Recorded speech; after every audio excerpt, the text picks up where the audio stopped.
Hey, what's up guys? It's Jonathan, and I figured I would do a what's on my Galaxy S6 video, considering I did one for the iPhone and you guys actually had a great response to it. So without further ado, let's go ahead and take a look at what is on my Galaxy S6. So before we begin with what apps I have on my phone, let's just talk about what I use for protection. Now, I love the design of the Galaxy S6. I love how compact it is. I love how slim it is. I love that it's pretty much a one-handed device with a 5.1-inch display. I love the fingerprint sensor. There's not too much I don't like about the Galaxy S6's design. I'm a big fan of cases, but sometimes cases take away from the design of a phone. And with that being said, I use wraps. And I'm a big fan of slick wraps. Especially the Marvel edition. They have one that is actually similar or emulates the Iron Man edition Galaxy S6 Edge, and it looks great. You can go into the Samsung theme store and download the Iron Man theme, and you pretty much have a Iron Man Galaxy S6 on the cheap. But if you're not a fan of the colors of the Iron Man edition, or you just aren't a Marvel fan, you can pick up different designs like the wood one that you see here, and it looks great on the gold S6, and it's actually the one that I'm currently using on my phone at this given moment in time.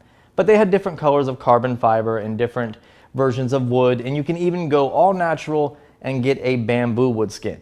And if you want to venture outside the box, you can even pick up a carbon fiber skin or a regular color skin for your PlayStation 4 or your Xbox One, and so on and so forth. So even though Samsung toned down on TouchWiz and got rid of most of the bloatware, I still like to install my own custom launcher. And with that being said, I went ahead and installed Nova Launcher, and then I tweaked some of the settings to give it more of a stock lollipop feel, such as making the animations circular when you open up the app drawer, and go ahead and editing the animations for swiping from screen to screen, as well as your app drawer animations. Just different things that I tweaked to give it more of a stock Google feel. Even with all these tweaks that you can do in Nova Launcher, it still keeps your phone super fast, very responsive, and actually it performs much better than just the launcher from TouchWiz. And since I'm such a big fan of stock Google, I went ahead and downloaded the Moonshine icon package for Nova Launcher, and it gives your icons more of a flat look and pretty much gives them that stock Google feel. And even the icons that aren't themed within that icon pack, you can still adjust by going in and holding down the icon, clicking edit, and then picking out an icon of your liking. If you want to take it one step further, Samsung has actually released a material theme, and you can download that within the settings portion of your Galaxy S6 or your S6 Edge and go ahead and apply it. And then now your settings, your quick toggles, your dialer, SMS app, even your keyboard is skinned to make it look more like stock lollipop. So in terms of my home screen, right off the bat, you can see that I have a widget on my home screen, and that is called Cronus. I absolutely love Cronus. It's a very simplistic widget, and it's pretty straightforward. You can actually customize it when you click on the clock to open your alarm clock, or if you have a third-party alarm clock installed, you can open that app instead. And you can also add weather, and you can click on the weather, and instead of giving you a forecast, it can actually open your weather app of choice, and so on and so forth.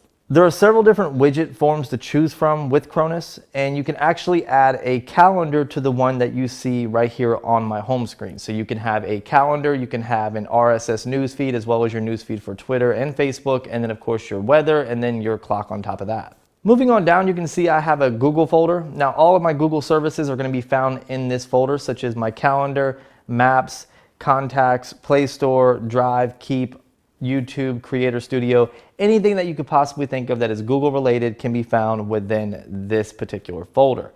Now, one thing I have been testing out and absolutely enjoying is Snapseed. Snapseed is a Google service that allows you to edit your photos on the fly, giving you Photoshop style editing, but it's free and you can do a lot and customize any photo that you take with your camera, and you can make it super sharp and super nice. Next to my Google folder, I have Lastpass.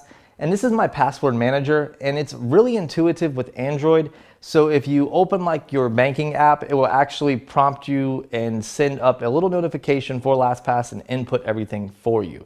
So no matter what app you're using, LastPass will pop up and then put in all of your information, so you never have to remember a username or a password. Next to that, I have my visual voicemail app for AT&T. And then for my music app of choice, I use Rhapsody.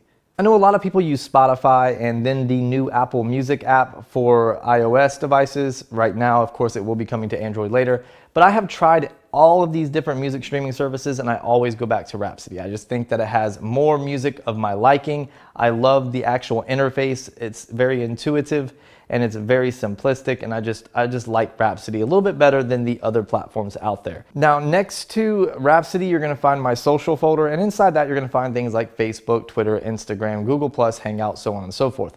I don't use any third-party social media apps such as Phoenix, because Phoenix really drains the battery super fast, and I like to prolong my battery and get the most out of it that I can, and I just use the stock Twitter app, just like I use the stock Facebook app. It just gives me better performance, and even though the notifications can sometimes be off on Twitter, simply opening the app and viewing your notifications works just fine.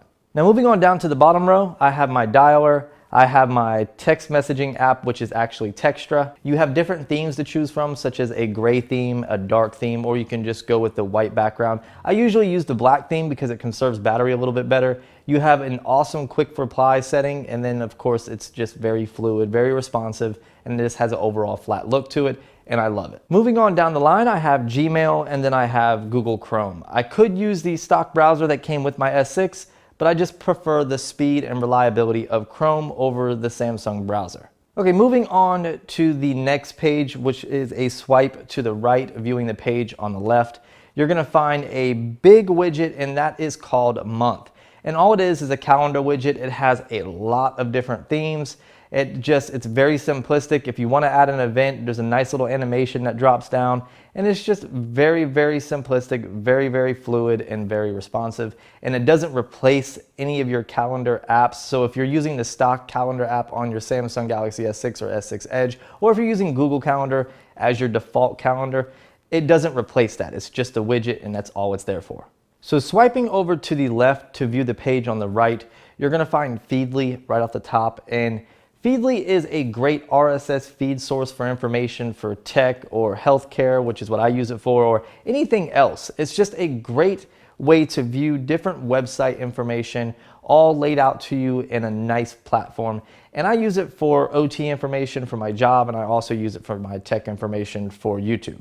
Now, next to Feedly, you're gonna find USA Today, and this is the app that I use to gather the news going on around me. On my iPhone 6 Plus, I use Fox News and caught a lot of hell for it because they thought it had something to do with my political background or whether I vote Democrat or whether I vote Republican, and it had nothing to do with that. That was just the app that I personally chose to use because it was very fluid and responsive, regardless if I was getting a one-sided story. Moving on down, you're gonna find Accuweather. Accuweather is my app of choice for weather information. I do like the Weather Channel app, but I find Accuweather to be a little bit more reliable, a little bit more responsive, and just a little bit more fluid. I found less bugs with Accuweather versus the Weather Channel app. Of course, I have Fandango, which is my app of choice for getting movie tickets and seeing what's playing in my local movie theaters. Most of you guys are familiar with this app, so I don't need to go into great detail about it.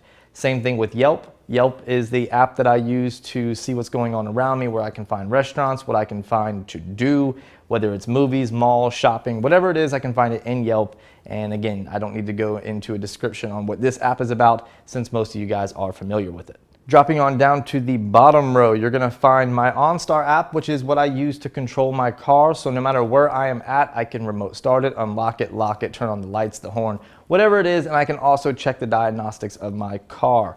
So just a basic automotive tool that I use to monitor my vehicle. Next, you have Task, and Task goes hand in hand with SmoothSync Calendar and SmoothSync Contacts, and it's a great way to keep your Android device paired up with your Apple computer. All three apps are made by the same creator, and what you do is you just open the app, you put in your iCloud information, including your username and password, and then boom, your calendars will all sync with your Android device, and then whatever you edit or add to that calendar will all of a sudden pop up on your Apple computer or iPad, whatever it is you're using. Same thing with Contacts, and same thing with Reminders and Task. Okay, moving on down the line, you're gonna find another folder for shopping, and this is where I'm gonna keep things like Amazon, B&H Photo, Best Buy, whatever it is, and wherever I can buy stuff, I'm going to put it in this folder. And then to track all of the things that I purchase, I use AfterShip. AfterShip is a great app. For the longest time, I was using an app called Deliveries, and it was great. However, I just like the interface better of AfterShip. and I found it to be a lot less buggy. It's just a personal preference. Then to the right of that, you're gonna find my Starbucks app, which I don't need to go into detail about that. I pay with my phone and I order the drinks that I want. And then I have my AT&T app that I use to pay my bill, check my balance, and check my data usage, so on and so forth. Now, to get the material wallpaper that you see on my device, I use an app called Material Wallpapers, and it has a lot to choose from, and it just gives you a more stock Google experience, especially with that wallpaper. And like I said, there are many to choose from. It's a free app. In terms of my keyboard of choice, I use the stock Google keyboard, which you can download in the App Store. Now, there's nothing wrong with the Samsung keyboard per se. I just found it not to be the best in terms of autocorrection or even the swiping gesture, and I just prefer the overall performance of the Google keyboard much better. But I have been experimenting with a keyboard called FlexKey, and it does take some time to get used to, but once you get used to it, the autocorrect feature on it is amazing and you can type pretty damn fast. Now, within the FlexKey keyboard, there are many different themes to download and choose from, so you won't get bored of the same color and the same layout. You can also add a GIF keyboard, you can add an emoji keyboard, a number bar at the top, or even an editor. There are many different things that you can change and switch around within the FlexKey app. To customize the sounds on my Galaxy S6, I use an app called Audico. And Audico is an app that has thousands of ringtones in it from your favorite artists, and they're very premium ringtones, and the app is free in the Play Store. Now, I don't have any games installed on my Galaxy S6, but I have been messing around with a game called Monument Valley. A lot of you guys already know about it. It's not a new game by any means, but I just started to get into it. Now, it's not a role-playing game, it's not a fighting game, it's just a puzzle type of game. But the graphics on it are beautiful, and the game itself is just a gorgeous game to play, and it's just fun to sit back and waste time on. Now, one thing I like to do to burn some time, whether I'm waiting at the doctor's office or waiting on someone to come out of the doctor's office, is watch movies. And with that being said, there's an app called Crackle, and it's like a free Netflix. Even though it doesn't offer as many newer movies and titles as Netflix, it's free, and it has enough to pass some time by. Most of the movies you're going to find in Crackle are older movies, but sometimes older movies rock, and a lot of the horror movies that you're going to find are like B-rated movies, but again, sometimes B-rated movies rock. It's just fun to sit back, watch a B-rated movie, and laugh about the horrible acting. And there's actually some decent titles in there, but again, they're going to be older movies from back in the day, but they do have some exclusives like Dead Rising, Watchtower. And again, it's a B-rated horror movie, but it's a B-rated horror zombie movie, and I loved it. Well guys, that does it for me with this What's on my Galaxy S6 video. I hope you enjoyed it and you learned a few things and you picked up a few apps from my phone that you can add to your phone to spice some things up a little bit. If you guys did, go ahead and drop me a thumbs up. Leave me a comment in the section below. Let me know what's on your Galaxy S6. Go ahead and subscribe if you're not already subscribed. I'll link a few of these apps and of course some of these products in the description of this video to make it easier for you guys to find them. And of course, as always guys, I'll talk to you in the next video. Make sure you follow me on all my social media connections. In peace.